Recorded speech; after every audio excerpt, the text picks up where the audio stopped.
20 से 30 की उम्र का दौर जिंदगी के सबसे निर्णायक साल होते हैं। ये करियर की रफ्तार और जीवन की नई जिम्मेदारियों के बीच वो वक्त होता है जब निवेश की नींव रखी जाती है।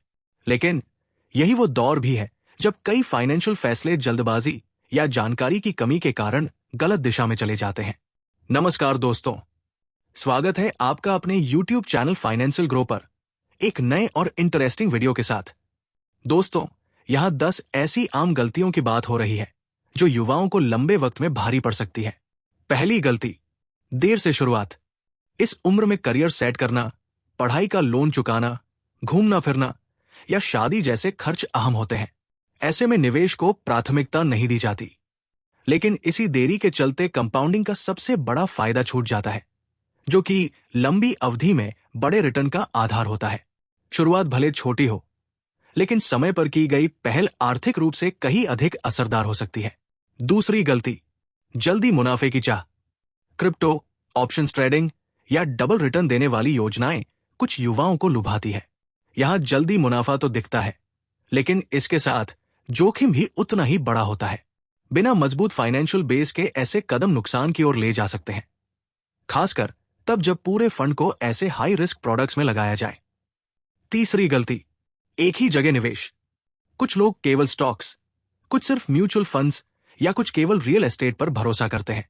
लेकिन अगर उस एक सेक्टर में गिरावट आती है तो पूरा पोर्टफोलियो प्रभावित होता है। यही कारण है कि निवेश को इक्विटी, डेट, गोल्ड और दूसरे एसेट क्लासेस में फैलाना जरूरी माना जाता है।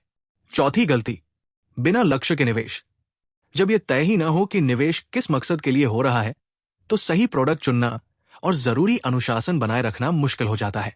उदाहरण के लिए, घर खरीदने, रिटायरमेंट या बच्चों की पढ़ाई जैसे लक्ष्य अगर तय हो, तो उनके लिए सही समयावधि और जोखिम के अनुसार प्लानिंग की जा सकती है। पांचवी गलती, टैक्स की अनदेखी।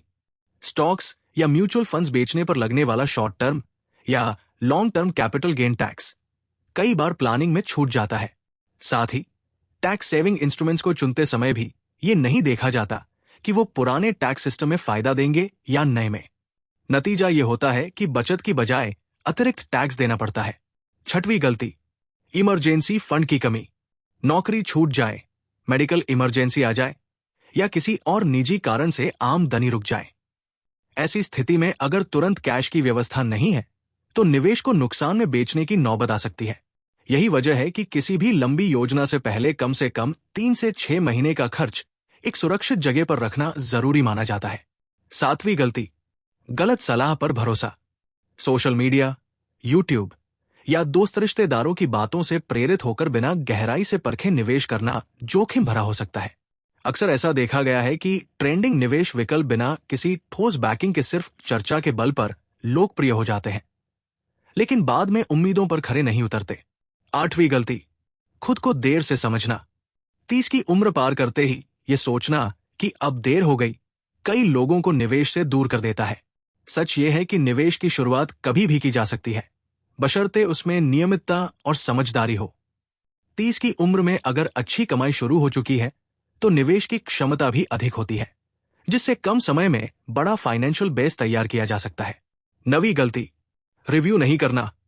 सिर्फ शुरू करने के बाद उसे सेट एंड फॉरगेट की तरह छोड़ देना आकर्षक लगता है, लेकिन वक्त के साथ न तो लक्ष्य वही रहते हैं, नहीं जोखिम उठाने की क्षमता। इसलिए समय समय पर पोर्टफोलियो की समीक्षा करना जरूरी माना जाता है, ताकि जरूरत के अनुसार बदलाव किए जा सके। 10वीं गलती, खुद पर निवेश भूल जाना। कोर्स करना, स्किल्स बढ़ाना, सेहत पर ध्यान देना, ये सभी वो निवेश है जो अप्रत्यक्ष रूप से कमाई और निर्णय क्षमता को बेहतर बनाते हैं। लेकिन अक्सर लोग इसे खर्च मान लेते हैं, जबकि ये फ्यूचर इनकम ग्रोथ का सबसे मजबूत जरिया बन सकता है। तो दोस्तों, ये थी वो 10 गलतियां जो अक्सर 20 से 30 की उम्र के दौरान युवा फाइनेंशियल फैसले जल्दबाजी या जानकारी की कमी के कारण कर जाते हैं और फिर पूरी जिंदगी पछताते हैं। दोस्तों, आपको ये वीडियो कैसा लगा, कमेंट करके जरूर बताएं और चैनल को सब्सक्राइब करना बिल्कुल भी न भूलें, क्योंकि हम ऐसे ही वैल्यूएबल वीडियो आपके लिए लाते रहेंगे। मिलते हैं अगले वीडियो में। धन्यवाद।